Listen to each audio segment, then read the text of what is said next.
ভোটটা দিয়ে এসে মারা যান, যদি সরাসরি জান্নাত না পান তারপর সরাসরি আমাদের ধইরেন। প্রথম কাতারে থাকতে চাইলে জান্নাত পেতে চাইলে জামাত ইসলাম করতে হবে। কি কষ্ট মান্দানা নাম শুনেছেন?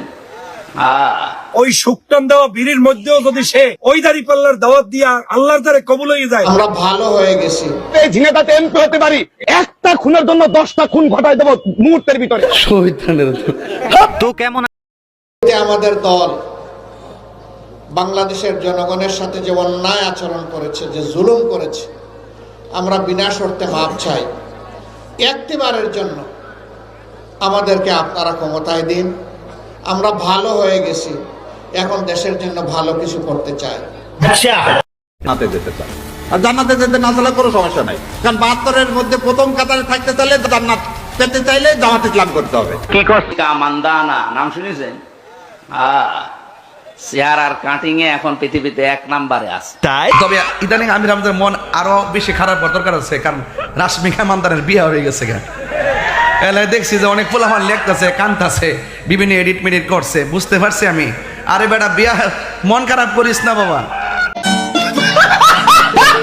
ধর্মকে কখনো ব্যবহার করি নাই, করবো না। Wake up to reality.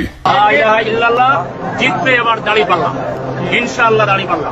কোরআনের সংগঠন দাঁড়িপাল্লায় ভোট দিও। আমরা বলতে পারি আমাদেরকে ভোট দিলে জান্নাতে যাবে, এতে কোনো সন্দেহ নাই। এই যুদ্ধে যদি আমরা হেরে যাই, কোরআন হেরে যাবে। কাজে কোরআনকে বিজয় করার জন্য, ইসলামকে বিজয় করার জন্য আমার জীবনের সর্বশক্তি দিয়ে মাঠে ময়দানে এই বাংলাদেশ জামাত ইসলামীর পক্ষ থেকে এই দাওয়াত মানুষের কাছে পৌঁছে দিই। জান্নাতের কথা বলে ফাঁকি দেয়, তাদের বলতে চাই, ভাই আমাদের কথা যদি বিশ্বাস না করেন তাহলে ভোটের দিন দাঁড়িপাল্লায় ভোটটা দিয়ে এসে মারা যান, যদি সরাসরি জান্নাত না পান তারপর সরাসরি আমাদের ধইরেন। আমরা চ্যালেঞ্জ করে জান্নাত দিচ্ছি, ভাই শুধু ভোটটা দিয়েন। প্রশাসনের যারা আছে তাদের সবাইকে আমাদের আন্ডারে নিয়ে আসতে হবে।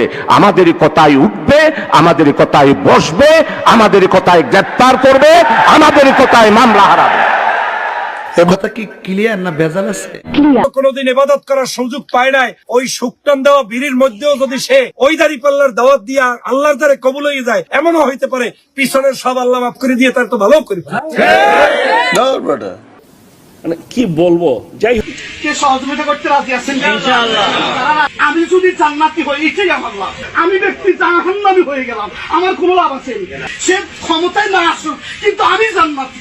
ধরেন আওয়ামী লীগ ক্ষমতায় ছিল, বিএনপির ক্ষমতায় ছিল, আমি ব্যক্তি জাহান্নামী হয়ে গেলাম, আমার কোনো লাভ আছে? আর বিএনপিও ক্ষমতায় ছিল না, আমিও ক্ষমতায় ছিলাম না, কিন্তু আমি আল্লাহর পক্ষে, কোরআনের পক্ষে থাকার কারণে আমি যাকে ভোট দিছি সে ক্ষমতায় না আসুক, কিন্তু আমি জান্নাতি। তাহলে লাভ কোনটা? আমারটা। তাহলে সরকার ক্ষমতা আসুক বা না আসুক, আমি যদি জান্নাতি হই, এটাই আমার লাভ। অতএব আপনারা আমাদেরকে সমর্থন দিয়ে আগামী দিনে আমরা যেন সুন্দর একটি কল্যাণকর রাষ্ট্র বিনির্মাণ করতে পারি, আপনারা আমাদেরকে সহযোগিতা করবেন, এটা আপনাদের কাছে প্রত্যাশা করি। আপনারা আমাদেরকে সহযোগিতা করতে রাজি আছেন? ইনশাআল্লাহ। যারা রাজি আছেন আমাদের সহযোগী ফরম আমরা পূরণ করতেছি। তারিখ সকাল 6:30টায় কেন্দ্র থেকে মোবাইল করলো আমাকে। মোবাইল করে বলল যে খান সাহেব আপনাকে তো কোরবানি দেওয়া হলো। তা আমি বললাম এই কোরবানি কি ইব্রাহিম আলাইহিস সালামের বেটা ইসমাইল আলাইহিস সালামের? তখন বললেন যে হ্যাঁ, এর চেয়েও বড়।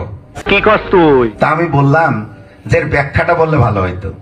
তা আমি তখন বললেন যে আসলে ইব্রাহিম আলাইহিস সালাম আল্লাহর সন্তুষ্টির জন্য ইসমাইল আলাইহিস সালামকে কোরবানি করছে একমাত্র আল্লাহর সন্তুষ্টির জন্য। এজন্য মানুষ কোরবানি হয় নাই, হয়েছে দুম্বা।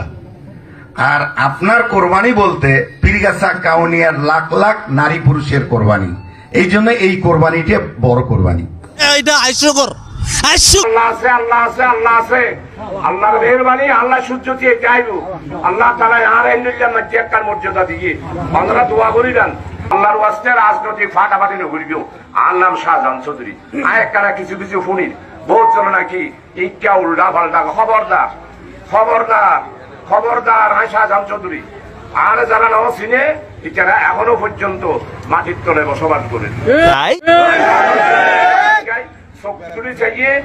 আল্লাহ আল্লাহ আছে, আল্লাহ আছে, আল্লাহ আছে, আল্লাহর মেহেরবানি, আল্লাহ সূর্য দিয়ে চাইবো, আল্লাহ তাআলা আর এন্ডুল্লাহ মজ্জাকার মর্যাদা দিয়ে আমরা দোয়া করি দেন। মেহরবানি করি দোয়া করি আজ সকল মানে বিচার হওয়া যায়, আজ সকল মানে বিচার হওয়া যায়। আর সাতকেন গেল আগ্রাবাসী সরতিবাসী ইয়ানার শায়েক আর উস্তাদ উস্তাদুল আসাতাজা আর নেতা এই দাঁড়িপাল্লাকে প্রতিষ্ঠিত করার জন্য এই বাড়ি উঠা বেড়ে লাগছে আরাম করে মনে ছুঁয়ে দিছে। একটা কথা আছে মানুষের একটু ছুঁয়ে দেয়, তাই না? আমাদের আল্লাহ যেন নিজেই দাঁড়িপাল্লাকে প্রতিষ্ঠিত করার জন্য এই বাড়ি উঠা বেড়ে লাগছে। এইটাও সম্ভব। ঝিনাইদহতে এমপি হতে পারি, একটা খুনের জন্য 10টা খুন ঘটাই দেবো মুহূর্তের ভিতরে। এটা আমরা বলে করি যে হুজুরা পারবে না, পারে কি পারে না একবার দেখ। মানে কি বলবো, যাই হোক। বলে কি হুজুরে, সে যদি এমপি হতে পারে তাহলে একটা খুনের বদলে 10টা খুন ঘটিয়ে দেবে। এখন আপনারাই চিন্তা করে দেখেন, তাকে ভোট দিয়ে জয়যুক্ত করে এমপি বানাবেন কি বানাবেন না? জামাত শিবির ছাড়া এই পৃথিবীতে আপনার সহি কোনো মুসলমান নাই, কারণ ওনাদের কলমার মানাই জানা নাই। ওনাদের কলমার মানে এটা কোনো কথা? জামাতের এই নেতা বলতেছে পৃথিবীর বুকে জামাত শিবির ছাড়া সই কোনো মুসলমান নাই। আপনাদের কি মনে হয়? আমার তো মনে হয় চাচা আমার আজ একটু বেশিই খেয়ে ফেলছে। কি বলেন আপনারা? বাংলাদেশে যদি নামাজ কায়েম হয় 18 কোটি মানুষ নামাজ পড়বে, আপনি একটা ভোট দিয়ে 18 কোটি মানুষের নামাজের সওয়াব। ও যা বলছে সব মিথ্যা কথা। এখন ছোট্ট একটা অনুরোধ, আপনি যদি এই চ্যানেলে প্রথমবারের মতো ভিডিও দেখে থাকেন তাহলে চ্যানেলটি সাবস্ক্রাইব করে আমাদের সাথেই থাকবেন।